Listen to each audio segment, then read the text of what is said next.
Well, that's the last of the grapes in. The harvest is complete. You know, I get sent to the best places around the world here at Swindon Web TV. And you think of wine growing areas, you're probably thinking of Champagne, Bordeaux, Burgundy. Well, how about just 5 miles away from Swindon? So, Francis, great to meet you.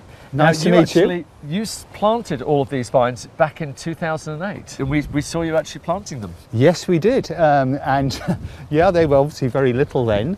And it's exciting. We've had 2 really good vintages now. This year, particularly, the Sauveur Blanc has been fantastic. So, Francis, what are the unique challenges that you have growing vines in Britain?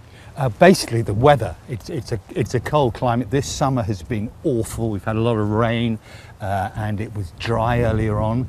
And I've always had respect for farmers, but these days I have even more so, because you are completely reliant on the weather. There's nothing you can do from what happens from above. Well, of course, one of the things that you've managed to achieve is in this very challenging year to actually produce some good grapes. Yeah, we're absolutely delighted. These Sauveur Blancs that we can see here actually seems to almost thrive in bad conditions, and we've had our best crop of Sauveur we've ever had. Well, it's all making me rather thirsty. Should we go and try some? I think that's a good idea. So I suppose there's a whole process between picking the grapes and it arriving in the bottle here in the cellar. There is quite a process, yes. Once we've picked it, we will then get it made by a winemaker. The Cuvée Alex is a still wine, so that's relatively simple, and we'll get that next spring.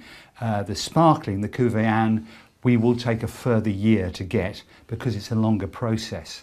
But it's quite exciting. Absolutely, and what's even more exciting is an opportunity to try it. I think we're ready for that now, aren't we? To the restaurant. Absolutely, after you. So we have 2 of your wines here. We've got the Cuvée Anne, which is named after your wife. Yes. That's the sparkling one. And we're trying the Cuvée Alex. Now this, I believe, is named after your daughter. And it's your first wine. The big thing is this is a local wine produced just over there, which is fantastic. And I know people will want to support their local businesses and local wineries and things. So where can people get this wine? I'm afraid only here. It's not a huge production. So let's actually try it. Okay. Just if you pick the nose up on it, it's actually quite exciting, isn't it? It is. I suppose from a professional point of view, it's somewhere between a Pinot Grigio and a Sauvignon. It's got the lightness, but that slight Germanic touch to it. So come down, buy yourself a few bottles of wine, maybe stop off for some lunch at the same time.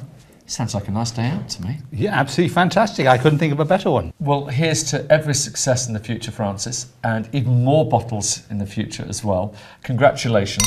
Thank you. And I look forward to seeing you again very soon, maybe for lunch next time. Splendid. But in the meantime, maybe a little souvenir to take away with me. I'm not sure about that. This is Alistair Greener for Swindon Web TV.